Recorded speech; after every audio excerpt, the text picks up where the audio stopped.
Welcome back दोस्तों। जय हिंद। मैं संदीप कुमार अग्रवाल आप सभी का स्वागत करता हूं आपके अपने चैनल डेडोज में। आज है 5 दिसंबर 2020 और हम लोग डिस्कस करेंगे आज के कुछ इंपॉर्टेंट क्वेश्चंस को लेके। चलिए फिर शुरू करते हैं।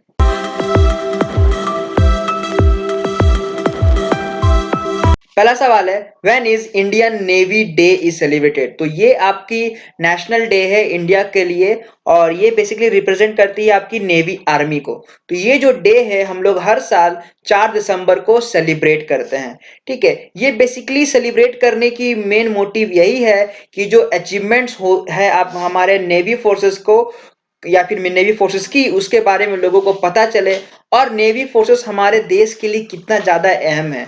तो वैसे तो हमारे अगर फोर्सेस देखिए इंडियन फोर्सेस का, तो वो 3 रेंजेस में आपका डिफरेंशिएट है। जैसे कि आपकी एक लैंड आर्मी है जो सोल्जर्स वगैरह हो गए, फिर आपके एयरफोर्स आर्मी हो गए, फिर वाटर आर्मी में ये हो गए आपके इंडियन आर्मी। तो ये है, तो इस बार की जो थीम रखी गई है वो थीम है आपकी Indian navy combat ready credible and cohesive.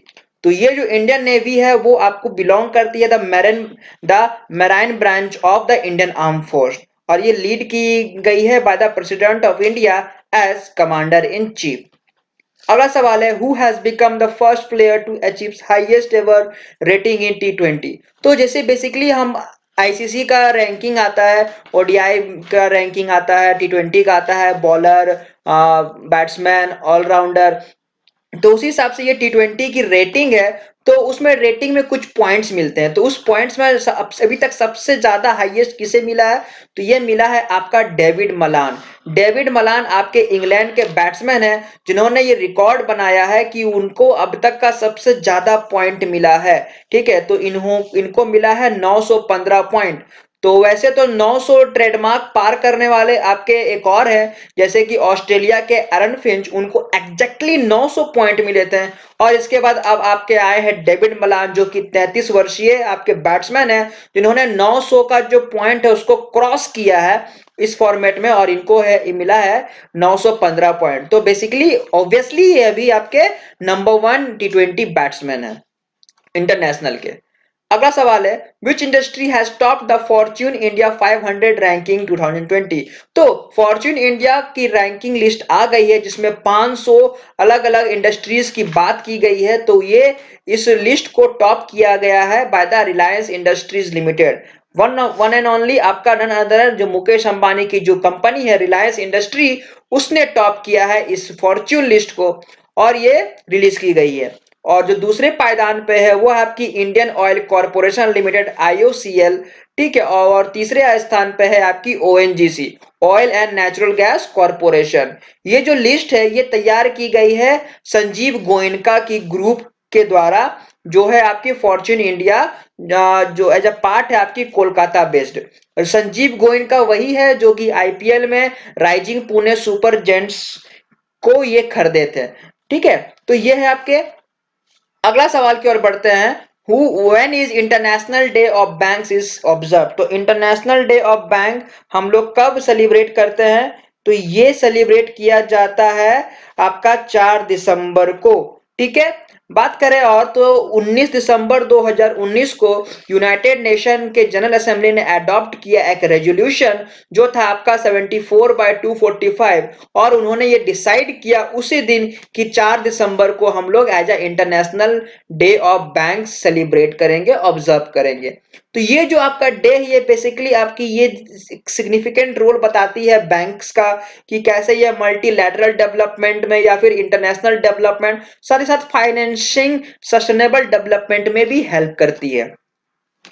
अगला सवाल है, who has been top the Kotak wealth Hurun's wealthy women list. तो कोटेक वेल्थ हुरुन के द्वारा आपका वेल्दी वुमेन्स का मतलब सबसे जिनके पास ज्यादा पैसा है, तो उस लिस्ट में आपका टॉप किसके द्वारा किया गया है, तो ये किया गया है आपका रोशनी नदार जी के द्वारा।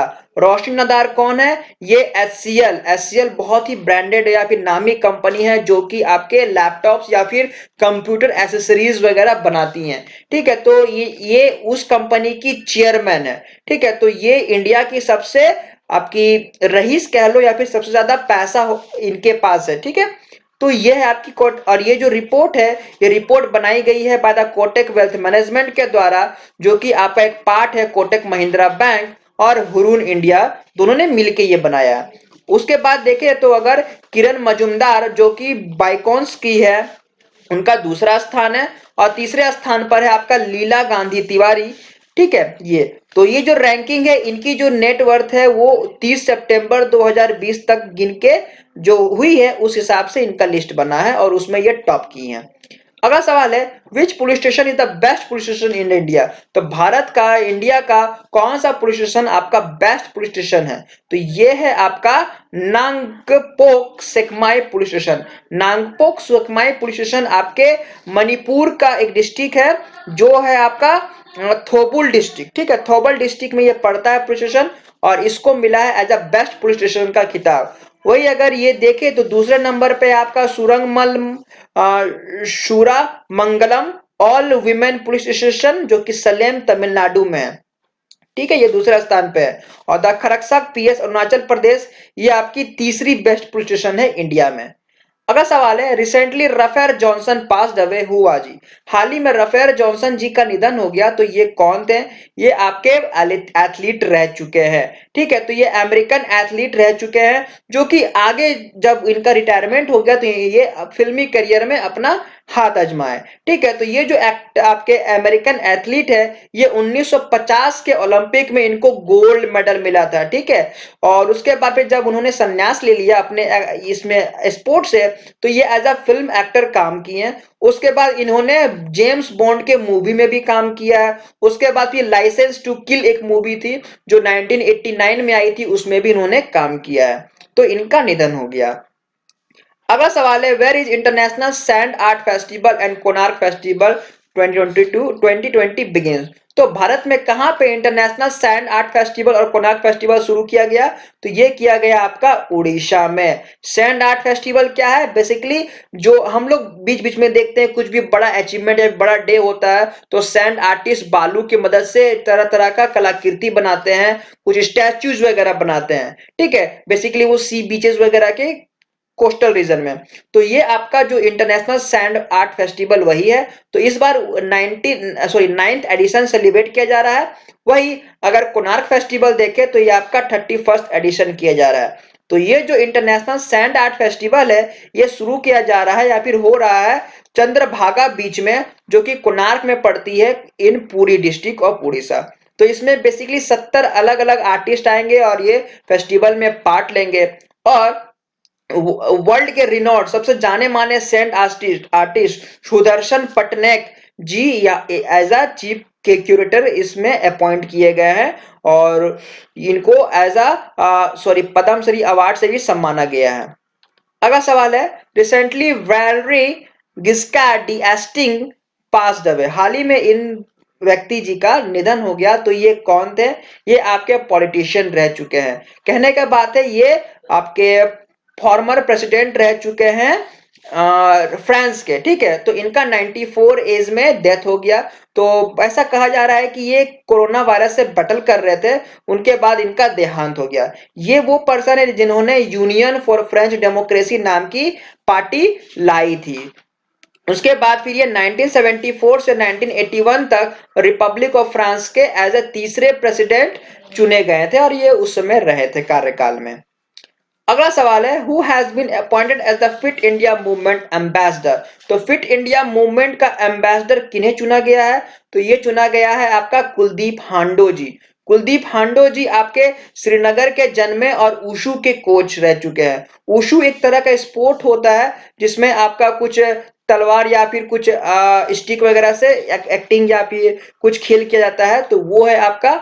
तो ये उशू के कोच रह चुके हैं, और ये आपका पहला भी द्रोणाचार्य अवार्ड है from the union territory Jammu and Kashmir, मतलब जम्मू कश्मीर का पहला कोई इंसान जिनको द्रोणाचार्य अवार्ड मिला, तो ये यही पुरुष थे, है ना, कुलदीप हांडो। इन्होंने अपने करियर में 11 गोल्ड मेडल जीते हैं नेशनल लेवल पे और 6 इंटरनेशनल लेवल पे।